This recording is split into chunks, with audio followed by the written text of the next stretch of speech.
नमस्कार, मी मयुरी उंबासे. तुम्ही पाहताय न्यूज स्टेट महाराष्ट्र आणि माझ्या सोबत आहे.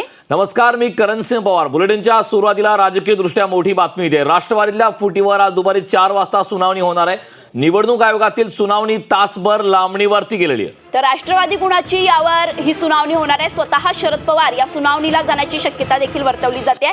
वकिलांमार्फत दोन्ही गटाची बाजू मांडली जाणार आहे. तर अभिषेक मनु सिंघवी हे शरद पवार गटाची बाजू मांडणार आहेत. निवडणूक आयोगातील सुनावणी तासभर लांबलेली आहे. आधी नियोजित वेळ 3 वाजताची होती, मात्र आता तासभर लांबणीवर म्हणजे 4 वाजता राष्ट्रवादी कोणाची या महत्त्वाच्या मुद्द्यावर आज सुनावणी होणार आहे. राष्ट्रवादीच्या फुटीनंतर आता राष्ट्रवादीच्या निवडणूक आयोगात सुनावणी होणार आहे. राष्ट्रवादीतल्या फुटीवर आता दुपारी 4 वाजता ही सुनावणी होणार आहे. याआधी 3 वाजता सुनावणी होणार होती, मात्र आता ही सुनावणी तासभर लांबणीवर पडलेली आहे आणि आता ही सुनावणी 4 वाजता होणार आहे. आणि त्यामुळेच एकूणच संपूर्ण राज्याचं लक्ष या सुनावणीकडे लागलेलं आहे. या सुनावणीला शरद पवार स्वतः उपस्थित राहण्याची देखील शक्यता आहे. अभिषेक मनु सिंघवी हे शरद पवार गटाची बाजू मांडणार आहेत. राष्ट्रवादीतल्या फुटीवर आज दुपारी 4 वाजता ही महत्त्वाची सुनावणी होणार आहे. निवडणूक आयोगातील सुनावणी ही तासभर लांबणीवर गेलेली आहे.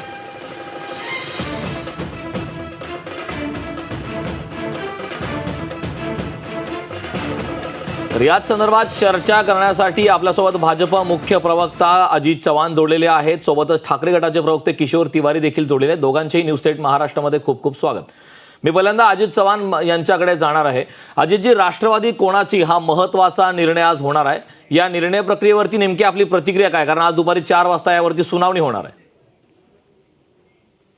नाही, कायदेशीर लढाई यामध्ये चालूच आहे, पण एका गोष्टीचा मी पुनरुच्चार करतो. यापूर्वी देखील माध्यमांशी बोलताना मी म्हटलेलं आहे की ज्येष्ठ नेते सन्माननीय शरद पवार साहेबांचं मनपरिवर्तन होईल आणि आतापर्यंतच्या पवार साहेबांच्या ज्या काही या सत्ता नाट्यामधल्या घडामोडी आहेत त्या जर बघितल्या आणि शरद पवार साहेबांची जर आपण प्रतिक्रिया पाहिली तर निश्चितपणे मला असं वाटतं की भविष्य काळामध्ये माजी नेते आदरणीय नरेंद्रजी मोदी यांच्या स्वप्नामधला भारत तयार करण्याकरता पवारसाहेब राष्ट्रवादी काँग्रेस पक्ष आता आमच्याबरोबर आहेच. माननीय शरद पवार साहेबांचं मार्गदर्शन देखील या सगळ्या मंडळींना लाभेल असा मला ठाम विश्वास आहे. राजकारणामध्ये अनेक गोष्टी असतात, त्यापैकी बऱ्याचशा गोष्टी पडद्याच्या मागे कराव्या लागतात. सगळ्याच गोष्टी माध्यमामध्ये बोलून चालत नाहीत. काय चाललंय ते सगळं दाखवूनही चालत नाहीत. पक्षाची भूमिका स्पष्ट करण्याकरता आमच्यासारखे प्रवक्ते आहेत, परंतु राजकारण हे अनादी अनंत काळापासून डावपेचांचं असतं. त्याच्यामध्ये शेवटी लोकशाही या देशामध्ये आल्यानंतर बदल झाला आणि तो लोकाभिमुख राजकारण ते असलं पाहिजे साधारणपणे अशा पद्धतीचा झाला. आणि लोकांमधून निवडून दिलेल्या लोकप्रतिनिधींनी लोकांच्यासाठी अधिकचं चांगलं काम केलं पाहिजे. त्याकरता त्यांची अधिकची संख्या असली पाहिजे आणि त्या अधिकच्या संख्याबळाचा वापर त्यांनी स्थिर सरकार देण्याकरता केला पाहिजे. आणि या स्थिर सरकारच्या माध्यमातून ज्या विचारधारेच्या बळावरती हे लोक निवडून आले असतील किंवा आपल्या समविचारी लोकांच्या सोबत जाऊन किंवा एखाद्या विचाराबरोबर आपल्याला फारकत घ्यायची असल्यास, ते विचार देशविरोधी असल्यास, लोकविरोधी असल्यास, किंबहुना एखाद्या समूहाच्या विरोधामध्ये असल्यास, ते आपल्याला पटत नसल्यास त्याच्याशी फारकत घेऊन आपल्या समविचारी व्यक्तीबरोबर जाणं हे सध्याच्या राजकारणाचं स्वरूप आहे. मला असं वाटतं राष्ट्रवादी काँग्रेस पक्षाचा आपण जर इतिहास बघितला, वेगवेगळ्या वेळेला राष्ट्रवादी काँग्रेस पक्षाच्या बदललेल्या ध्येयधोरणांचा जर अभ्यास केला तर ही सगळी ताकदवान आपल्या आपल्या भागातनं लोकसेवा करणारी जनतेशी जोडली गेलेली मंडळी आहेत आणि त्यांना निवडून येऊन लोकांचं प्रतिनिधित्व करणं, लोकांची अधिकाधिक कामं करणं यामध्ये जास्त स्वारस्य आहे. माननीय मोदीजींचे विचार पटले आणि सन्मान्य अजितदादा राज्य सरकारच्या बरोबर आमच्या बरोबर माननीय शिंदे साहेबांच्या नेतृत्वाखाली माझे नेते आदरणीय देवेंद्रजींचं नेतृत्व मान्य करून हे आमच्या बरोबर आलेले आहेत. पवार साहेबांना देखील एक दिवस या सगळ्यांना आशीर्वाद देण्याकरता यायचं आहे. ते कधी येतात याची आम्ही वाट बघतोय. जसं आपण आता एक वक्तव्य केलात की शरद पवार यांचं मार्गदर्शन भविष्यामध्ये लाभेल, त्यांचा आशीर्वाद लागेल, म्हणजे थोडक्यात आपल्याला असं म्हणायचं का की तेही भाजपसोबत सामील होतील? कारण याआधी आपण म्हणाला, याआधी नरेंद्र मोदी स्वतः म्हणालेत की शरद पवार हे आमचे मार्गदर्शक आहेत बारामतीत जाऊन. हे बघा, आपल्या राजकारणामध्ये आपल्या पूर्वीच्या नेत्यांनी असे काही संस्कार आपल्यावरती करून दिलेले आहेत की भले आम्ही भिन्न विचारसरणीचे असो, भलेही आमची विचारधारा वेगळी असेल, परंतु लोकांच्या समस्यांवरती गेली 50-50, 60-60 वर्ष या देशामध्ये अविरत काम करणारे, अनेक प्रश्नांचा सखोल अभ्यास असणारे नेते आहेत. त्यामध्ये सन्माननीय शरद पवार साहेब देखील आहेत. आणि ते काही मतभेद होऊन काँग्रेसमधनं बाहेर पडले होते. पुन्हा त्यांनी काँग्रेस बरोबर जाऊन सत्ता स्थापन केली. 2 टर्म 3 टर्म या राज्यामध्ये राष्ट्रवादी काँग्रेसला त्यांनी सत्तेमध्ये ठेवलं. राष्ट्रवादी काँग्रेस भारतीय जनता पक्षाबरोबर आता सत्तेमध्ये आहे असं माझं म्हणणं आहे. आपण मीडियामधली जर काही जबाबदार वक्तव्य आमच्या काही जबाबदार नेत्यांची काढून पाहिली तर त्यांचंही म्हणणं असंच आहे. आणि मला या गोष्टीचा ठाम विश्वास आहे, खात्री आहे की आत्ता सध्या एखाद्या निवडणुकीत काय नेमकं वारं आहे किंवा मुरब्बी राजकारणी असतात, प्रत्येकाचं राजकारण करण्याची पद्धत वेगळी असते. शरद पवार साहेबांचं राजकारण करण्याची ही पद्धत आहे. राष्ट्रवादी संख्येनं सध्या आमच्या बरोबर आहे, विचारानं सध्या आमच्या बरोबर आहेत. विचारानं तर मी म्हणतो 10 वर्षांपूर्वीच राष्ट्रवादी काँग्रेस आमच्याबरोबर आली होती. आणि खरंच मी तुम्हाला सांगू का, माझं विश्लेषण, राजकीय विश्लेषण असं आहे की या महाराष्ट्राचे नेते सन्माननीय यशवंतराव चव्हाण साहेब, ज्यांना शरद पवार आपला गुरु मानतात, त्या यशवंतराव चव्हाण साहेबांच्या अपमानाचा बदला काँग्रेसच्या बरोबर, काँग्रेसमध्ये असताना सुद्धा आणि काँग्रेस सोडल्यानंतर सुद्धा शरद पवार साहेबांनी सतत घेतलेला आहे. गांधी नेहरू घराण्याचा तीव्र आणि टोकाचा विरोध ही शरद पवार साहेबांच्या राजकारणाची बाजू राहिलेली आहे. आणि त्याला कारण कायम गांधी नेहरू परिवारानं यशवंतराव चव्हाणांचा केलेला अपमान. आणि आधीपासून पवार साहेब हे सत्तेत राहण्याच्या पक्षाचे आहेत, कारण सत्तेत राहून लोकांचं काम करता येतं. लोकांच्या इच्छा आकांक्षा ज्याकरता लोक आपल्याला निवडून देतात हे त्यांना माहिती आहे. म्हणजे इतकी वर्ष ज्यांच्याशी टोकाचा विरोध आहे त्यांच्याबरोबर त्यांनी ते सत्तेमध्ये राहिले. एका निवडणुकीत शिवसेनेबरोबर अवेळ लागत असताना आम्हाला पवार साहेबांनी बिनशर्त पाठिंबा दिला. काल परवा माझे नेते आदरणीय देवेंद्रजींनी राज्यामधल्या सत्ता बदलाच्या वेळेच्या अनेक अशा गोपनीय गोष्टींचा गौप्यस्फोट केला. ते पाहिल्यानंतर सत्तेत राहण्यासाठी आपला जन्म आहे आणि ती सत्ता लोकांच्यासाठी आपल्याला वापरायची आहे. शेवटी राजकारण करत असताना राजकीय पक्ष, विचारधारा यांचं अंतिमतः ध्येय हेच असतं की आपण सत्तेत आलं पाहिजे आणि या सत्तेच्या माध्यमातून प्रशासनाकडून आपण लोकसेवेची, जनताभिमुख कामं करून घेतली पाहिजे. त्यामुळे मला 100% खात्री आहे, कोर्ट, कचेरी आपल्यासोबत राष्ट्रवादीचे प्रवक्ते देखील जोडलेले आहेत. अजित पवार गटाचे उमेश पाटील. उमेशजी, न्यूज स्टेट महाराष्ट्रामध्ये आपलं खूप खूप स्वागत. अतिशय महत्वाचा राजकीय दृष्ट्या आजचा दिवस आहे. सुनावणी होणार आहे आज दुपारी 4 वाजता. आपला नेमका दावा कशावरून आपल्याला वाटतंय की आपल्या बाजूनेच निकाल लागेल आणि अजित पवार गटच खरी राष्ट्रवादी आहे? काय कारण असू शकतात? कारण संस्थापक अध्यक्ष तर शरद पवार यांनी संख्याबळाचा विचार केला तरी शरद पवार यांच्या गटात संख्याबळ जास्त दिसतंय.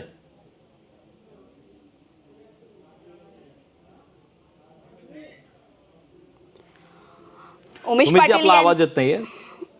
उमेश पाटील यांचा काही तांत्रिक अडचणीमुळे आवाज गेलेला आहे. आपण किशोर तिवारी यांच्याकडे जाऊया. किशोर तिवारी जी, अजित पवार असे म्हणतायत की आमच्याकडे 45 अशी मॅजिक फिगर आहे आणि तिकडे शरद पवार ही म्हणतायत की मीच खरा पक्षाचा अध्यक्ष आहे. काय वाटतंय, काय चिन्ह आज निवडणूक आयोगात काय होऊ शकतं? जसं सत्ता संघर्षात घडलं तसंच यावेळी देखील होण्याची चिन्ह आहेत. काय तुमचं मत आहे? निवडणूक आयोग ही भाजपची बी टीम आहे आणि निवडणूक आयोगापासून मला तरी प्रजातंत्र किंवा लोकशाहीची नीतिमूल्य वाटत नाही. कारण मला एक बोलायचं आहे की लोकशाहीची जी नीतिमूल्य आहे त्याची अवपतन महाराष्ट्रामध्ये इतकं झालं आहे की भाजपनी सगळ्या लोक म्हणजे संवैधानिक पदाचा दुरुपयोग केला, त्याची संवैधानिक संस्थाचाही दुरुपयोग करून हे सरकार सत्तेवर आलेलं आहे. आता या सरकारमध्ये पक्ष कुठे आहे हे बघायचं असेल तर शिवसेना पक्षाचे अध्यक्ष उद्धवजी ठाकरे असताना, घटनेप्रमाणे सगळं असताना आम्ही सगळे पुरावे दिल्यानंतरही त्यांनी शेवटी मिंदे गटाला अधिकृत शिवसेना घोषित केलं. मला वाटते की शरद पवारांना सुद्धा तोच अनुभव येईल. जर राष्ट्रवादीच्या घटनेप्रमाणे शरद पवारजीची राष्ट्रवादी हीच खरी राष्ट्रवादी आहे, मात्र भाजपने संवैधानिक संस्थेचा गैरवापर करून बैमान व गद्दारांना अधिकृत घोषित करण्याची जी परंपरा स्थापित केली आहे त्या परंपरेबद्दल अजित बोलत होता की काय मला माहित नाही. आणि महाराष्ट्राबद्दल तर तुम्ही विचार द्या. नक्कीच काही तांत्रिक अडचणीमुळे किशोरजी यांच्याशी आपला संपर्क तुटलेला आहे. मी पुन्हा एकदा भाजप मुख्य प्रवक्ते अजित चव्हाण यांच्याकडे जाणार आहे. अजितजी, माझा आवाज येतोय? तर आपण पाहतोय स्वतः शरद पवार या सुनावणीसाठी उपस्थित राहणार आहे आणि वकिलांमार्फत दोन्ही गटाची बाजू आज मांडली जाणार आहे. दुपारी 4 वाजता ही सुनावणी होणार आहे आणि या सुनावणीकडे संपूर्ण राज्याचं लक्ष लागलेलं आहे, कारण राष्ट्रवादीच्या फुटीनंतर आता निवडणूक आयोगात पक्ष कुणाचा आणि चिन्ह कुणाचं या संदर्भात ही सुनावणी होणार आहे आणि या सुनावणीकडे संपूर्ण राज्याचं लक्ष लागलेलं आहे. दोन्ही गटाकडून यावेळी युक्तिवाद केलं जाणार आहे. प्रतिज्ञापत्र देखील सादर करण्यात आलेलं आहे. प्रतिज्ञापत्राचा विचार करता शरद पवार गटाकडून अधिकचे प्रतिज्ञापत्र यावेळी सादर करण्यात आले. अत्यंत महत्त्वाची अशी ही सुनावणी आज दुपारी 4 वाजता होणार आहे. त्यामुळे राष्ट्रवादी कोणाची या निर्णयावर आज महत्त्वाची सुनावणी होणार आहे. संख्याबळाचा विचार करता या ठिकाणी विधानसभा आमदार शरद पवारांच्याकडे 12 आहेत, अजित पवार गटाकडे 42 आहेत. विधान परिषद आमदार 5 शरद पवारांकडे आहेत तर 4 अजित पवारांच्याकडे आहेत. लोकसभा खासदार शरद पवारांच्याकडे 4 आहेत, अजित पवार यांच्याकडे 1 आहे. तर राज्यसभा खासदारांचा विचार केला तर शरद पवार यांच्याकडे 3 खासदार आहेत आणि अजित पवार यांच्याकडे केवळ 1 खासदार आहे.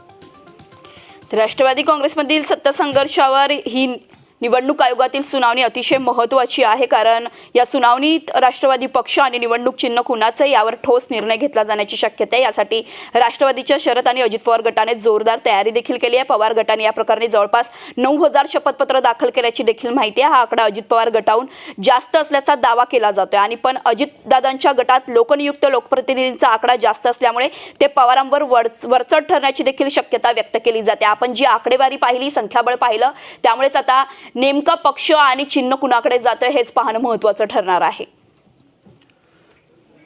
आणि त्याचमुळे या सुनावणीकडे संपूर्ण राज्याचं लक्ष लागलेलं आहे. थोड्याच वेळात म्हणजे 4 वाजता या सुनावणीला सुरुवात होईल. अभिषेक मनु सिंघवी शरद पवार गटाची बाजू मांडणार आहे तर नीरज कौल किशन कौल अजित पवार गटाची बाजू मांडतील. या दोघांचा युक्तिवाद झाल्यानंतर नेमका निर्णय काय झाला, निवडणूक आयोगात काय घडले हे आपल्याला पाहायला मिळणार आहे. स्वतः शरद पवार या सुनावणीला जाण्याची देखील शक्यता वर्तवली जाते. शरद पवार दिल्लीत असून ते आज राहुल गांधी आणि मल्लिकार्जुन खरगे काँग्रेसचे अध्यक्ष आहेत त्यांची ते भेट घेणार आहेत आणि त्यानंतर या सुनावणीला देखील जाण्याची शक्यता वर्तवली गेली आणि त्यामुळेच आता एकूणच या सुनावणीकडे संपूर्ण राज्याचं लक्ष लागलेलं आहे.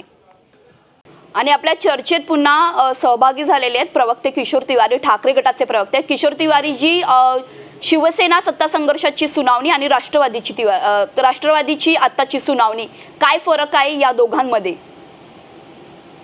नाही, पक्ष फोडण्याचा प्रकार जो आहे तो तर सारखाच आहे ना.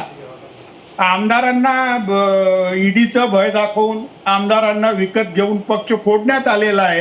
राष्ट्रवादी असेल की आणि शिवसेना असेल. आता शिवसेना जशी इलेक्शन कमिशननी केंद्रीय भाजपच्या दबावाखाली निर्णय दिला, मला तर वाटते राष्ट्रवादीच्या बाबतीतही निर्णय देईल. आता मी जयंत पाटलाचं वक्तव्य ऐकलं, त्यांनी जो आधार दिला आहे, परंतु त्यांनी आम्ही तर किती ट्रकांनी आम्ही ॲफिडेव्हिट आणून दिले. सगळं निवडणूक आयोगाला माहीत असून सुद्धा निवडणूक आयोग भाजपची बी टीम म्हणून काम करत असल्यामुळे मला नाही वाटत की शरद पवारांना आता न्याय मिळेल. आणि प्रजातांत्रिक जे काही मूल्य आहे त्याची सगळीच्या सगळी कशी समाप्त करावी हे याचा कळस भाजपने गाठलेला आहे. आणि मला नाही वाटत की या या सुनावणीला काहीतरी नैतिक आधार राहील. येत्या काळात तुम्हाला दिसेल की जसं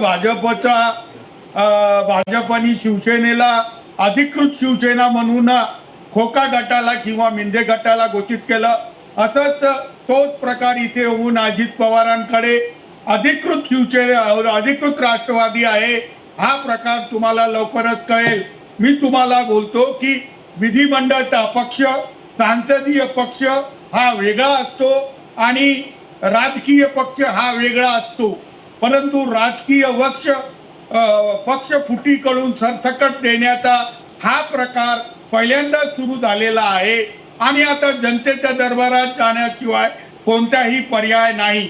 मला वाटते जशी शिवसेना जनतेच्या दरबारात जात आहे तसंच शरद पवारांनी जनतेच्या दरबारात जाऊन या लोकांना आपली जागा दाखवावी. आता मला असं वाटते, तुम्ही बघितलं की संसदीय किंवा विधान परिषदेच्या किंवा राष्ट्रीय स्तरावर राज्याच्या राष्ट्रवादी जी यावर अजित चव्हाणांना बोलायचं आहे, यावर अजित चव्हाणांना प्रतिक्रिया द्यायची आणि त्यानंतर उमेश पाटलांची देखील प्रतिक्रिया घ्यायची. अजित चव्हाणजी बोला. नाही, आपण जेव्हा एखाद्या प्रक्रियेवरती विश्वास ठेवून काम करत असतो तेव्हा असं दुटप्पी बोलून आणि वागून चालत नाही. हे ज्या काँग्रेसच्या सोबत काम करतायत एकाच दिवशी या देशातली संसदीय सुप्रीम कोर्टाने म्हटलं आहे की निवडणूक आयोगाचे आयुक्त जे आहे त्यांच्या नियुक्त्या या चुकीच्या याच्याने झाल्या आहेत आणि नालायक लोक तुम्ही तिथे बसवून आपल्या मर्जीचे निकाल लावून घेतले. तुम्ही बघा किशोर तिवारीजी, माझं एकतर स्पष्ट आपल्याला असं म्हणणं आहे की एखाद्या प्रक्रियेबद्दल आपली जर अधिकची माहिती नसेल, त्याचा कंटेम्प्ट कसा होऊ शकतो याची आपल्याला कल्पना नसेल तर आपण तोंडाला येईल ते असंसदीय शब्द बोलणं काही बरोबर नाही असं माझं प्रथम दर्शनी आपल्या या वक्तव्यावरती माझं मत आहे. आता मी माझं आपण जर एलएलएम मी देखील कायद्याचा विद्यार्थी आहे. मला आपल्याला इतकं सांगायचं आहे किशोरजी, आजीजी आपण जर एलएलएम केलेलं आहे, किशोरजी आजीजी आपण जर एलएलएम केलेलं आहे, आपण जर कायदा जाणता, मग असं दुटप्पी कसं होतं माहितीये का? मला ईडी सीबीआय धमक्या देऊ नका. निवडणूक आयोगाचा तुम्ही दुरुपयोग करत आहात आणि शिवसेनेचा तुम्ही केला म्हणजे आता महाराष्ट्राच्या प्रेक्षकांच्या समोर हा कांगावा कसा असतो बघा, हा कांगावा कसा असतो हे स्पष्ट झालं. महाराष्ट्राच्या जनतेच्या समोर तिवारीजी अजित चव्हाण काय बोलतात ऐकून घेऊया. शिवसेना आणि राष्ट्रवादी काँग्रेस पार्टी यांच्यामध्ये घडलेल्या घडामोडींमध्ये फार मूलभूत फरक आहे, फार मूलभूत फरक आहे. बरं अजितजी, एक महत्वाचा प्रश्न आहे. किशोरजी माझा आवाज येतो आपल्यापर्यंत? आपल्याला माहिती किशोरजी, अजितजी यांचा मुद्दा पूर्ण होऊ द्या. बोलू तर द्या दुसऱ्याला. किशोरजी, सर्वांना वेळ दिली जाणार आहे, कृपया एकेकांचा मुद्दा पूर्ण होऊ द्या. अजितजी यांच्याकडे आपण गेलोय. किशोरजी, अजितजी यांचा मुद्दा पूर्ण होऊ द्या, त्यानंतर आम्ही आपल्याकडे येणार आहे. तुम्ही त्यांचं प्रवचन ज्यांच्याकडे न्याय मागायला खोट्या तुम्हाला न्याय दिला नाही, कोण तुम्हाला धमकी देत नाही, आम्हाला धमकी दिली, आम्हाला धमकी दिली, असा लढीचा डाव खेळणं बरोबर नाही. करण सिंगजी, मला आपण एकेकाची प्रतिक्रिया जाणून घेऊया. आपण एकेकांची प्रतिक्रिया जाणून घेऊया. बोला तिवारीजी बोला. चव्हाणजी तुम्ही. मला माझी वेळ होती, मला बोलू दिला. मला बोलू द्या पहिली. किशोरजी, आज तुमचा मूड काहीतरी वेगळा आहे, तुमचं दुसरीकडे कुठेतरी भांडण झाले. तुम्ही दोघंही थांबा. मी माझ्या पीसीआर टीमला विनंती करेन की तुम्ही दोघंही थांबा. उमेशजी तुम्ही यावर प्रतिक्रिया द्या. भाजप जर आपण संस्थानिक वैधानिक कायदेशीर यंत्रणांकडे न्याय मागायला जातो त्याच यंत्रणा भ्रष्ट आहे असं तुमचं म्हणणं आहे. हे किती विरोधाभासी आहे, हे किती विरोधाभासी आहे. अहो, या देशामध्ये या सगळ्या या 21 वर्ष जेव्हा तुम्ही ज्यांच्या मांडीवर सत्तेमध्ये गेला, ज्यांच्या सल्ल्यानं तुम्ही भारतीय जनता पार्टी बरोबर पहिला विश्वासघात केला, त्या विश्वासघाताचे परिणाम भोगायला लागले. तर आता हे सगळं निवडणूक आयोग भाजपच्या दबावाखाली काम करत आहे. एक संस्थेची पूर्ण गरिमा तुम्ही संपवली आहे. जनतेच्या सेवेसाठी तुम्ही सत्तेत आला, प्रशासन हातात घेतले आणि जे मृत्यू तांडव महाराष्ट्रामध्ये सगळ्या गोष्टींना काय आधार आहे हेच दिसत आहे. नक्कीच किशोरजी, आपला या मुद्दा सगळ्या जर पूर्ण गोष्टींना- झाला असेल तर मी पुन्हा काल अजितजी यांच्याकडे नागपुरात जाणार पडलेल्या आहे. पावसाला किशोर तिवारी जबाबदार आहेत, माझा स्पष्ट आरोप आहे. काल नागपूरमध्ये जो भयानक पाऊस पडला, जे लोक सगळे बुडाले, मालमत्तेचं नुकसान झालं, त्याला किशोर नाही, तिवारी नक्कीच जबाबदार आहेत. अजितजी ब्रेकच्या पूर्वी किशोर तिवारींनी आरोप केला होता की पक्ष फोडण्याचा आरोप भाजपवरती वारंवार होत आहे. याआधी शिवसेना फुटली, त्यानंतर राष्ट्रवादी फोडली. यामध्ये देवेंद्र फडणवीसांचा हात आहे हे मात्र कुठेही लपून राहिलेलं नाही. मात्र या टेम्पररीच्या सेटलमेंटसाठी भाजपला मोठ्या प्रमाणात दुष्परिणाम होतोय का लॉंग टर्मसाठी? कारण आताचे जे सर्वे येत आहेत त्याप्रमाणे पक्ष फोडण्यामुळे भाजपची प्रतिमेला धक्का पोहोचतो का, यावरती आपली काय प्रतिक्रिया आहे? पहिली प्रतिक्रिया आहे अजिबात नाही. दुसरं, सन्माननीय किशोरजी तिवारी ज्या पद्धतीनं आजच्या चर्चासत्रामध्ये बोलत होते, मला असं वाटतं गंभीर राजकीय चर्चा करताना असे उथळ आरोप करणं योग्य नाही. जे तुमच्या बाजूनं झालं, सुप्रीम कोर्टानं काही टिप्पण्या केल्या, ते छान छान छान छान सगळं झालं. आणि जे तुम्हाला सांभाळता आलं नाही, तुमचे लोक तुम्हाला सांभाळता आले नाही, आपल्या नेत्यांच्या वाईट कर्तृत्वानं जी माणसं पक्ष सोडून गेली, इतक्या मोठ्या प्रमाणावरती पक्ष सोडून आमच्याकडे या, ही मानसिकता तयार करायला भारतीय जनता पार्टी गेली नव्हती. आणि करण सिंहजी अशा पद्धतीच्या या राजकीय चर्चांमध्ये ज्या वेळेला भारतीय जनता पक्षानं पक्ष फोडला असा आरोप केला जातो, त्यावेळेला मी एका गोष्टीची अतिशय शांतपणे आठवण करून देतो की या सगळ्याचं मूळ कुठं आहे. तर या सगळ्याचं मूळ शिवसेनेनं भारतीय जनता पक्षाची महाराष्ट्रातली वाढती राजकीय ताकद पाहता सतत केलेला दुस्वास, उठसूट केलेला अपमान, शिवसेनेच्या नेतृत्वानं भारतीय जनता पक्षाच्या कर्तृत्वाला वारंवार नाकारण्याचा प्रयत्न केला आणि खोटं सांगून विश्वासघात केला. त्या विश्वासघाताची फळं आता जेव्हा भोगायला लागतात त्यावेळेला अशा पद्धतीचे आरोप केले जातात. मला अटलजींचं एक वाक्य आठवतंय की चुनाव होते रहेंगे, सरकारें आती रहेंगी, जाती रहेगी, ये देश रहना चाहिए, संविधान रहना चाहिए और डेमोक्रेसी रहनी चाहिए, लोकशाही राहिली पाहिजे असं अटलजींनी सांगितलं होतं. आणि मला असं वाटतं या वेळेला सुद्धा काय की राजकीय पक्षांमधला असंतोष आपल्या नेतृत्वाच्या विरोधात बंड करून नव्यानं वेगळी चूल थाटणं हे काही भारताच्या लोकशाहीला नवीन नाहीये. पण असं घराणेशाही अभिप्रेत असलेल्या नाकारत्या नेतृत्वाला चालत नाही, रुचत नाही. मोदीजींच्या नेतृत्वाला भुलून अजितदादा, शिंदेसाहेब हे सगळे आदरणीय पंतप्रधान नरेंद्र मोदीजींच्या नेतृत्वाखाली काम करण्याकरता म्हणून भारतीय जनता पार्टी बरोबर आलेले हे आपण विसरता कामा नये. त्यामुळं असे जे आरोप आहेत, पातळी सोडून जे आरोप आहेत, हेच विकत घेतलं, सुप्रीम कोर्टात मॅनेज केलं, निवडणूक आयोगात मॅनेज केला, हे अतिशय घाणेरडे आहेत. या सिस्टीमवरचा अविश्वास दाखवणार आहेत. ज्या वेळेला त्यांच्या समर्थनातली वक्तव्य येतात किंवा त्यांच्या मनासारखं सगळं करून मिळतं, त्यावेळेला या सिस्टीम सगळ्या चांगल्या. ज्या वेळेला म्हणजे संजय राऊतांची आजही मला कीव येते की ते संपादक आहेत, परंतु अगदी बालबुद्धी असल्यासारखी बडबड शिवसेनेचे नेते हल्ली का करायला लागलेत? म्हणजे सगळं संपल्यानंतर माणूस असं करायला लागतो. मला असं वाटतं की सार्वजनिक जीवनामध्ये आपण वावरतो, आपण काय बोलतो ते लोक ऐकत असतात. आपण राष्ट्रीय वृत्तवाहिन्यांवरून बोलतो, जरा भान ठेवलं पाहिजे. म्हणजे तुमच्या विरोधात मतं गेली की इलेक्शन ईव्हीएम मॅनेज आहे आणि तुमच्या बाजूने निकाल लागल्यानंतर ईव्हीएमच्या बाबतीत कुणीच बोलत नाही. तसं हे सगळं आहे. सिस्टीमनी त्यांच्या विरोधामध्ये काही सांगितलं.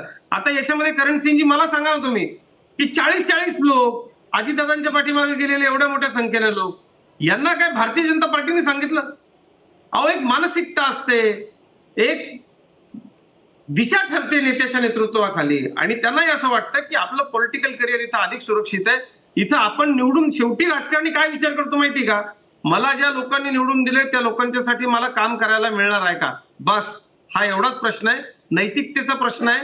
ज्या दिवशी उद्धव ठाकरेंनी नैतिकता सोडून भारतीय जनता पार्टीच्या पाठीत खंजीर खुपसला आणि ते काँग्रेसच्या मांडीवर जाऊन बसले, त्या दिवसापासून शिवसेनेच्या अधोगतीला सुरुवात झाली. त्याचे परिणाम, त्याची फळंही भोगली जात आहेत. या सगळ्याचा दोषारोप सिस्टीमवरती त्यांनी ठेवू नये असं मला सांगायचंय. बाकी त्यांनी निश्चितपणे आपापल्या चौकटीमध्ये राहून आरोप केले पाहिजे, परंतु या अनेक वर्षाच्या सिस्टीमला ज्या काँग्रेस कायम सांगतं की या सिस्टीम्स आम्ही तयार केल्या, संविधानावर आधारित असलेल्या या सिस्टीम्स वरती आपल्या फायद्यासाठी घाणेरडे आरोप करताना भान ठेवलं पाहिजे, इतकंच मला सांगायचं. जी आपण आमचे प्रतिनिधी रुपेश होले देखील आपल्यासोबत जुळले आहे. रुपेश, काय सध्याची सद्यस्थिती आहे? तू निवडणूक आयोगात आहे आणि आत्ताची तिथली सध्याची सद्यस्थिती काय आहे? निवडणूक आयोगात सुनावणी किती वाजता अजून सुरू होऊ शकते?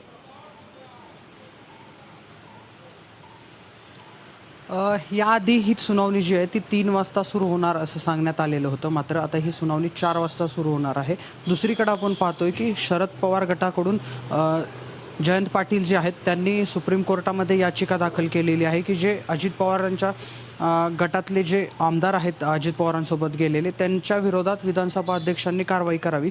अशा संदर्भात जयंत पाटील जे आहेत ते कोर्टात गेल्याचं आपल्याला पाहायला मिळतं. एकंदरीतच या सगळ्या संदर्भात आता शरद पवार गटाने जी आहे ती भूमिका घ्यायला सुरुवात केलेली आहे. आपण पाहिलं की गेल्या काही दिवसांमध्ये अजित पवार जे आहेत ते भाजपसोबत गेले, सत्तेत सामील झाले आणि त्यानंतर आता भाजप ज्याप्रमाणे शिवसेनेमध्ये आपल्याला लढाई पाहायला मिळाली त्याचप्रमाणे आता कुठेतरी राष्ट्रवादीत देखील आपल्याला लढाई पाहायला मिळते. आणि या संदर्भातली सुनावणी जी आहे ती आज निवडणूक आयोगात 3 वाजता होणार होती, ती 4 वाजता होते आणि त्यामुळेच आता या सुनावणीला जे आहे तर 4 वाजता सुरुवात होणार आहे. मयुरी.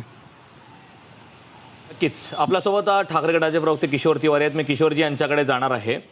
किशोरजी बोला, आजच्या सुनावणी संदर्भात आपली काय प्रतिक्रिया आणि आपल्याला काय उत्तर द्यायचं? नाही, अजितचे दोन्ही प्रवचन मी ऐकले. मला वाटते माझ्यापूर्वी उमेश पवार यांना बोलण्याची संधी द्यावी, कारण उमेश पुष्कळ वेळापासून वाट पाहत आहे आणि माझं आणि अजितचं वाद सुरू होता त्यावेळेसही त्यांना बोलता आलं नाही. तर मला वाटते उमेश पवार यांना आपली बाजू मांडून द्यावी, कारण अजित पवार आणि शरद पवार यांच्यात भांडण लावणारं भाजप आणि ज्यांचा पक्ष तोडला असा शिवसेनेचा मी प्रवक्ता. आता मला म्हणायचं आहे की अजितने एकच म्हटलं होतं की नागपूरच्या पावसाचं श्रेय तो मला देत होता.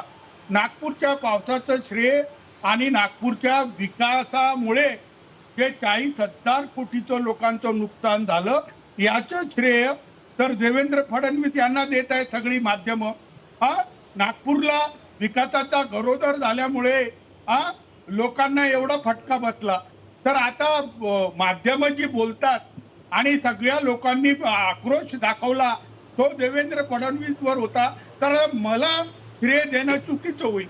दुसरं, संवैधानिक संस्था ज्या म्हणाल्या तर ईडी सीबीआयचा सर्रास दुरुपयोग होत आहे. महाराष्ट्रामध्ये ईडी सीबीआय मुळे शिवसेना फुटली, ईडी सीबीआय मुळेच राष्ट्रवादी फुटली आणि संवैधानिक संस्थाबद्दल एवढा आदर अजितजी तुम्ही ठेवू नका. तुम्ही संवैधानिक संस्थांचा जेवढा दुरुपयोग केला त्या लोकांनी प्रजातंत्राच्या नीतिमूल्याची गोष्टी करावी. अरे कसला आदर्श आहे हा कसला आदर्श आहे? शरद पवारांच्याकडे महाराष्ट्राची जनता आहे, सगळी जनता आहे, सगळा जनाधार त्यांचा आहे, त्यांच्या नावावर निवडून आले. इकडं उद्धवजी ठाकरे यांच्या नावावर निवडून आले. 100 कोटी रुपयासाठी व सत्तेसाठी ईडी मध्ये वॉशिंग मशीन मध्ये धुण्यासाठी हे सगळे लोक तिकडे गेले आहे. शरद पवारांनी जी आता मागणी केली आहे ती रास्ताच आहे की भाजपचं निवडणूक चिन्ह कमळ ऐवजी वॉशिंग मशीन देण्यात यावी. आणि महाराष्ट्राच्या लोकांनी बघितलं आहे ना. आणि अजित पवार चा निर्णय हा बरोबर असेल तर जनता त्यांच्या सोबत असेल तर निवडणुकीत आम्ही बघून घेऊ. यावरच तिवारीजी यावरच उमेश पाटील यांची प्रतिक्रिया जाणून घेऊया. वैचारिक मतभेद जुळले म्हणून ते भाजपासोबत गेले आणि आता तुम्ही म्हणताय एडीसीबीआयच्या चौकशा लागल्या आणि म्हणून अजित पवार गट वेगळा झाला, शरद पवारांची राष्ट्रवादी फोडण्यात आली. काय तुमचं म्हणणं आहे उमेश पाटीलजी?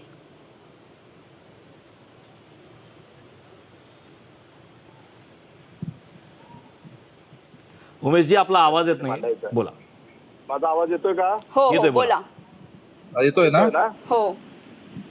हा, तर आता जे तिवारी जे म्हणाले ते इन्स्टंटली मी त्याच्यावर बोलतो की पवार साहेबांचा उल्लेख केला ते आमच्यासाठी आदरणीय आहेत, वंदनीय आहेत. निश्चितपणे ते बोलतायत त्या ठिकाणी आम्ही त्याचा आदरही ठेवू. ते आता विरोधात आहेत आणि त्यांच्या मताचा, विरोधकांच्या मताचा सुद्धा आदर केला पाहिजे आणि लोकशाहीमधले ते लोकशाहीचं खरं सौंदर्य आहे. परंतु विचारधारेचा ज्या वेळेला प्रश्न येतो त्यावेळेला निश्चितपणे कुठंतरी देशाच्या जनतेसमोर, महाराष्ट्राच्या जनतेसमोर हा प्रश्न पडणार आहे की 2014 साली कुठल्याही ईडीची चौकशी नव्हती, सीबीआयची चौकशी नव्हती, भारतीय जनता पार्टीला पाठिंब्याची आवश्यकताही नव्हती. त्यावेळेला न मागता भारतीय जनता पार्टीच्याच विरोधात निवडणूक लढवलेली असताना आणि भारतीय जनता पार्टी आणि त्यांची विचारधारा ही विरोधातली विचारधारा असताना सुद्धा त्यावेळेला भारतीय जनता पार्टीच्या सरकारला विनाशर्त त्यावेळेला पाठिंबा दिला होता. तो तसा पाठिंबा त्यावेळेला का दिला होता याचं उत्तर आज सांगायचं दिलं गेलं नाही आणि ते मिळालेलं नाही. आणि लोकशाहीमध्ये महाराष्ट्रातल्या जनतेला तो विचारण्याचा निश्चितपणे अधिकार आहे. ईडी आणि सीबीआयच्या चौकशीचा सातत्यानं उल्लेख केला जातो आणि त्याला घाबरून सगळे तिकडे गेले असं म्हटलं जातं. तर मला एक सांगा तिवारी साहेब किंवा कुठल्याही इतर आरोप करणाऱ्या विरोधकांनी हे सांगावं की 2014च्या पूर्वी ईडी आणि सीबीआयच्या चौकशीचा प्रश्न होता का? मग त्यावेळेला हा पाठिंबा का? उमेशजी, मी आपल्याला काही क्षणासाठी थांबवतो. एक मोठी बातमी आता येत आहे. सुनावणी आधीच शरद पवारांनी सुप्रीम कोर्टात धाव घेतली आहे. अजित पवार यांच्या सोबत गेलेल्या आमदारांवर कारवाई करावी अशी त्यांनी मागणी केली. तर विधानसभा अध्यक्षांना कारवाईचे निर्देश देण्यात द्यावे असं सुप्रीम कोर्टाला शरद पवारांनी विनंती केलेली आहे. विधानसभा अध्यक्षांना जे आमदार अजित पवारांसोबत गेले त्यांच्यावर कारवाई करण्यासाठी आदेश द्यावे अशी विनंती शरद पवारांनी सुप्रीम कोर्टात केली आणि ही सुनावणी 9 ऑक्टोबरला होणार आहे. तर या संदर्भात अधिकची माहिती देण्यासाठी माझे सहकारी रुपेश होले माझ्यासोबत जोडलेले आहेत. रुपेश, आज महत्त्वाची सुनावणी होणार आहे. सुनावणी आधी शरद पवारांनी सुप्रीम कोर्टात धाव घेतली आहे. याबाबत सविस्तर काय माहिती आहे? कारण आपण पाहतोय की आज 3 वाजता या राष्ट्रवादी कुणाची याच्यावर सुनावणी होणार होती निवडणूक आयोगासमोर. मात्र आता कुठंतरी ही सुनावणी 4 वाजता गेल्याचं पाहायला मिळते. मात्र दुसरी जी अपडेट महत्त्वाची आपल्याकडे मिळते ती जयंत पाटील यांच्या वतीनं सुप्रीम कोर्टामध्ये याचिका दाखल करण्यात आलेली आहे. या याचिकेमध्ये असं म्हणण्यात आलेलं आहे की अजित पवार गट जो सत्तेत गेलेला आहे, विधानसभा अध्यक्षांनी त्यांच्यावर कारवाई करावी, त्यांच्यावर अपात्रतेची कारवाई करण्यात यावी अशा संदर्भातली माहिती जी आहे ती आपल्यासमोर येते. आणि या याचिकेवर जवळ 9 ऑक्टोबरला सुनावणी होण्याची शक्यता आहे. त्यामुळं राष्ट्रवादी एकीकडे निवडणूक आयोगात देखील कुणाचे आहे हे ठरत असताना आज 4 वाजता शरद पवार या सुनावणीला हजेरी लावत असताना शरद पवारांनी दुसरीकडे देखील सुप्रीम कोर्टात धाव घेतल्याचं आपल्याला पाहायला मिळतं. एकंदरीत का पाहायला गेलं तर राष्ट्रवादीचं पक्ष आणि चिन्ह हे हातातून निसटू नये यासाठी शरद पवारांचा जो गट आहे तो देखील प्रयत्न करतो आहे आणि त्याच पार्श्वभूमीवरची ही महत्त्वाची अपडेट मानली जाते. कारण नक्कीच रुपेश, खूप खूप धन्यवाद. तू आपल्यासोबत जोडलेलंच राहा. मी पुन्हा एकदा उमेशजी यांच्याकडे जाणार आहे. उमेशजी, करता सुनावणी आधी शरद पवारांनी सुप्रीम कोर्टात धाव घेतलेली आहे. मात्र याआधी एक असाही प्रश्न निर्माण होतोय की आज महत्त्वाची सुनावणी 4 वाजता होणार आहे. नेमका आपला दावा मजबूत कशाच्या आधारावर आहे? कारण संख्याबळाच्या दृष्टीनं शरद पवार यांच्यासोबत संख्याबळी जास्त आहे आणि विधिमंडळ पक्ष वगळता मूळ पक्षही वेगळा त्यांच्या समवेत आहे. याबाबत आपण काय सांगाल? नाही, अतिशय स्पष्टपणे एक गोष्ट लक्षात घेतली पाहिजे. महाराष्ट्राच्या जनतेची कुठलीही दिशाभूल होता कामा नये. संविधानिक दृष्ट्या आणि निवडणूक आयोगाच्या पक्षाच्या संदर्भात असलेल्या वेगवेगळे कलम आणि कायद्याच्या अनुषंगाने सर्व बाबींच्या मध्ये आम्हीच त्या ठिकाणी जे आहेत ते कायदेशीररित्या करेक्ट आहोत. आमच्याकडे संख्याबळही जास्त आहे, लोकप्रतिनिधींचं असलेलं संख्याबळही जास्त आहे आणि त्याचबरोबर पक्षांतर्गत पदाधिकारी आणि पक्षांतर्गत सक्रिय कार्यकर्त्यांचं जे प्रतिज्ञापत्र असतं त्याचं संख्याबळ देखील आमच्याकडे जास्त आहे. ते यथाअवकाश निवडणूक आयोगाच्या समोर सुनावणीच्या वेळेला ते स्पष्ट होईल. त्यामुळं या कुठल्याही बाबतीमध्ये ज्या काही आवश्यक निवडणूक आयोगाच्या दृष्टीनं पक्षांतर्गत ज्या काही प्रक्रिया नियमानुसार कायद्यानुसार पार पाडायच्या असतात त्या सर्व प्रक्रिया कायद्यानुसार व्यवस्थितरित्या आमच्या बाजूने पार पाडल्या गेलेल्या आहेत. त्यामुळं या बाबतीमध्ये आमच्या मनामध्ये कुठलीही शंका नाही. आणि ज्या पद्धतीनं सांगितलं जातं की ह्या सगळ्या यंत्रणांना मॅनेज करून हे सगळं केलं जातं असं जे काही सांगितलं जातं, मग या यंत्रणांच्या समोर जायची तरी काय आवश्यकता आहे? एका अर्जावर निकाल देऊन मोकळं होऊ शकतो. ही प्रक्रिया सुद्धा राबवायची काही आवश्यकता नाहीये. न्यायालयामध्ये वर्षे त्या ठिकाणी प्रक्रिया चालली शिवसेनेच्या बाबतीमध्ये. त्याच्यामध्ये अनेक वेळेला सुनावण्या पार पडल्या. सर्वोच्च न्यायालयाच्या एवढ्या मोठ्या खंडपीठाने प्रत्येकाला बोलण्याची आणि संधी दिली, म्हणणं मांडण्याची संधी दिली. त्याच्यामध्ये काही निकालामध्ये काही मुद्दे जे आहेत ते विरोधकांच्या बाजूने म्हणजे शिवसेनेच्या उद्धव ठाकरे गटाच्या बाजूनेही त्या ठिकाणी काही मुद्द्यांचा त्या ठिकाणी झालेले आहेत. त्यामुळं यंत्रणांवर जे आहे याला घटनात्मक बंधन असतात. कायदेशीर मार्गाने ज्या वेळेला आपण जातो त्यावेळेला आपले कागदपत्र, त्या ठिकाणची ती परिस्थिती, घटनात्मक तरतुदी, कायद्यामधले जे तपशील, यापूर्वी घडलेल्या घटना, यापूर्वी दिले गेलेले निकाल, या संदर्भानं त्या ठिकाणी चर्चा होत असते आणि त्या मेरिटवर आधारित तिथं निर्णय होत असतात. आमच्याकडं बऱ्याच वेळेला आधीच पेपर फुटला अशा पद्धतीचे काही आरोप झाले. आमच्याकडे जे काही 42-45 आमदार आहेत ते आमच्याकडे सपोर्टिंग आहेत, हे उघडच आहे ना. ते अफिडेव्हिट दिले गेलेले आहेत. आमदार आमच्या सोबत आहेत, बैठकांना आमदार हजर असतात अजितदादांच्या बरोबरच्या. त्यामुळं ते स्पष्टच आहे. आमच्याकडे आमदार किती आहेत, अफिडेव्हिट किती झालेले आहेत, कार्यकर्त्यांनी किती पाठिंबा दिलेला आहे, या सगळ्या गोष्टी अगदी स्पष्ट आहेत.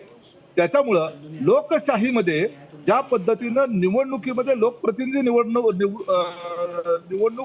उभे राहत असताना निवडून देणारा मतदार जो आहे तो लोकशाही मार्गाने मतदान करतो आणि त्या ठिकाणी आमदार किंवा खासदार किंवा जिल्हा परिषद सदस्य किंवा नगरसेवक निवडून येतो. त्याच पद्धतीनं पक्षामध्ये ज्या वेळेला पक्षामध्ये जेवढे पक्षाचे निवडून आलेले सदस्य आहेत, विधिमंडळ पक्षाचा असू द्या नक्की तर राजकीय पक्ष असू द्या, त्याच्यामध्ये दोन्ही बाजूनं पक्षांतर्गत निवडणुकीमध्ये जे सक्रिय कार्यकर्ते असतात त्या कार्यकर्त्यांच्या माध्यमातून त्या ठिकाणी सर्वाधिक भूमिका कुणाच्या बाजूने आहे त्याच बाजूने तो पक्ष असला पाहिजे आणि असतो असं आमची धारणा आहे. आणि तोच कायदा जो आहे तो तसाच आहे आणि त्यामुळं निवडणूक आयोगाच्या सुनावणीच्या संदर्भानं आम्हाला अतिशय आत्मविश्वास आहे. नक्कीच. मी किशोरजी यांच्याकडे जाणार आहे. किशोरजी, खरं तर उमेशजी म्हणत आहेत की त्यांचा दावा मजबूत आहे, त्यांना विश्वास आहे की निकाल त्यांच्याच बाजूला लागणार आहे. मात्र जर का ॲफिडेव्हिटचा विचार केला तर ॲफिडेव्हिटला आता काही महत्त्व राहिलेलं नाही का? कारण शरद पवार यांच्या गटानं अजित पवार यांच्या गटाच्या तुलनेमध्ये अधिकचे प्रतिज्ञापत्र दिलेले आहेत. आणि किशोरजी, याआधी याच चर्चेमध्ये आपण उल्लेख देखील केलात की ठाकरे शिंदे यांच्या प्रकरणामध्ये देखील ठाकरे यांच्या वतीनं अगदी ट्रकभर प्रतिज्ञापत्र पुरावे देण्यात आले होते. मग याला काही महत्त्व उरलं नाही असं आपल्याला वाटतंय का?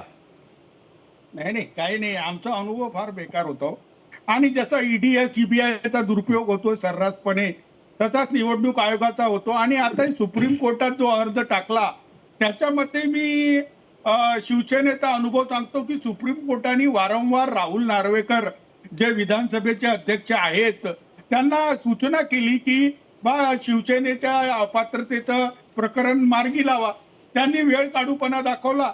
एक मुद्दा मी उमेश पवारांचा बोलतो की उमेश पाटील उमेश पाटील आहेत आपल्यासोबत. उमेश नाही, माझा मित्र आहे तो. आजकाल काय तो पवारांसोबत गेल्यामुळे मला त्याला उमेश पवार आवडला. आधी पण पवारांसोबतच होतो. मला एक थोडस आणि आजही आम्ही पवारांना सोडलेलं नाहीये किशोरजी.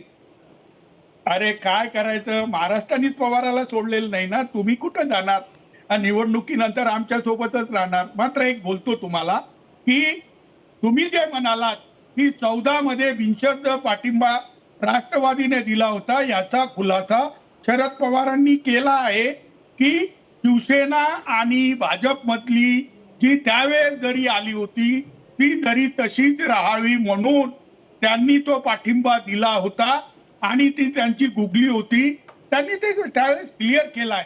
आता राजकारणात जसे तुम्ही आम्हाला ज्या भाजपला तडेतोड शिव्या देत होते आता त्यांना तुम्ही फार प्रेम करायला लागले, तसं आमचंही एकदा होतं ना. आमचा अनुभव फार बेकार होता. आज माझा मित्र बच्चू कडू बोललाच ना, हे लोक प्रेमानं जवळ घेतात मात्र मिठी मारताना अफजल खानचा अनुभव येतो. हे लोक बरोबर नाहीये. माझा तर लहानपणापासूनचा अनुभव आहे.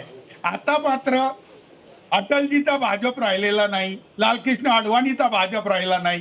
त्या लोकांचा भाजप आहे तो सत्तेसाठी एकदम हपापलेला आहे. महाराष्ट्रामध्ये एक स्थिर सरकार चाललं असताना या लोकांनी ती ट्रिपल इंजिनचं सरकार आणलं. आणि आता तुम्ही बघा की दररोज हायकोर्ट विचारत आहे की रिक्त पद भरा. मेडिकलचे हे लोक जे मेडिकल कॉलेजमध्ये मरत आहे त्यांना वाचवा. आणि सरकार जागत नाहीये. आज सरकार दलालांच्या हातात गेलाय असा आरोप होतोय. परिस्थिती आटोक्याबाहेर आहे. अजितजी चांगल्या लोकांसोबत तुम्ही राहा. हे काय लोकांच्या मागे गेलेत? हे लोक यांनी नीतिमत्ता सोडली आहे. यांचे आदर्श एक खोक्यात बंद झाले आहे. एवढंच मला बोलायचं आहे. घेऊया उत्तर घेऊया अजित चव्हाणांकडून या संदर्भात. अजित जी बोला. नाही, माझे मित्र उमेश पाटील जे बोलले तोच धागा घेऊन मी पुढे जाईल की ज्या वेळेला या संविधानात्मक संस्था ज्या आहेत, मी मध्यंतरी अटलजींच्या भाषणाचा उतारा उद्धृत केला इथे, मला अतिशय नम्रपणे असं सांगायचं आहे की आपली राजकीय पोळी भाजून घेताना किंवा आपलं राजकारण साधत असताना ज्या संस्था कालही होत्या, ज्या आजही आहेत, उद्याही राहतील आणि देशाचा त्यांच्यावरचा विश्वास तुटता कामा नये. आता काँग्रेसनं काय काय केलंय, काँग्रेसचा सत्तेसाठी हपापल्याचा किती काळा इतिहास आहे. एका घराण्याच्यासाठी सत्ता मिळवायची म्हणून काँग्रेसनं या देशातली एकाच दिवशी 9 सरकार बरखास्त केल्याचा इतिहास. ही लोकशाहीची हत्या नाही का? ज्या काँग्रेसच्या बरोबर शिवसेनेचे संस्थापक आदरणीय हिंदुहृदय सम्राट शिवसेना प्रमुख बाळासाहेब ठाकरे यांचं कधीच पटलं नाही. त्यांचा चिरंजीव आणि नातू म्हणजे अक्षरशः इतका संताप, इतकी कीव आणि इतका राग येतो की बाळासाहेबांच्या वारसांनी असं का करावं, तर फक्त सत्तेसाठी करावं. आणि खुनशीपणा, सत्तेसाठी हापापलेपण, भारतीय जनता पार्टीच्या पाठीत खंजीर खुपसणं, खोटं बोलणं, म्हणजे सन्मान्य राजसाहेब ठाकरेंचा आता काही दिवसापूर्वी आलेला इंटरव्ह्यू तुम्ही बघा. मला खूप मोठे नेते असतात, त्यांच्याबद्दल व्यक्तिशः वाईट बोलायचं नाहीये, परंतु माझी जी विचारधारा आहे, माझा जो पक्ष आहे, माझे जे नेते आहेत, त्या नेत्यांनी 25 वर्षांची मैत्री अशीच तोडली नाही हो. त्याच्यासाठी आधी किती खालच्या पातळीवर जाऊन विश्वासघात झाला, हे आता कुठं आमचे नेते अतिशय जबाबदारीनं. मी सत्तेत आलोय, महायुतीचं सरकार आलेलं आहे. मला उमेश पाटील यांना विचारायचंय, असं विरोधक म्हणतायत, मी नाही, की आधी भ्रष्टाचाराचे आरोप केले आणि नंतर लगेचच विचारधारा एकूण कशी काय जुळली? एक मिनिट आधी आम्ही ज्या वेळेला राष्ट्रवादी काँग्रेस पार्टी म्हणून भारतीय जनता पार्टीच्या विरोधामध्ये निवडणूक लढवत होतो, त्यावेळेला राजकीय क्षेत्रामध्ये एकमेकाच्या विरोधामध्ये, मग ते खेळाच्या क्षेत्रात असो किंवा राजकारणात असो, ज्यावेळेला आपण एकमेकाच्या विरोधात लढतो त्यावेळेला एकमेकावर हे आरोप प्रत्यारोप राजकारणामध्ये केले जातात.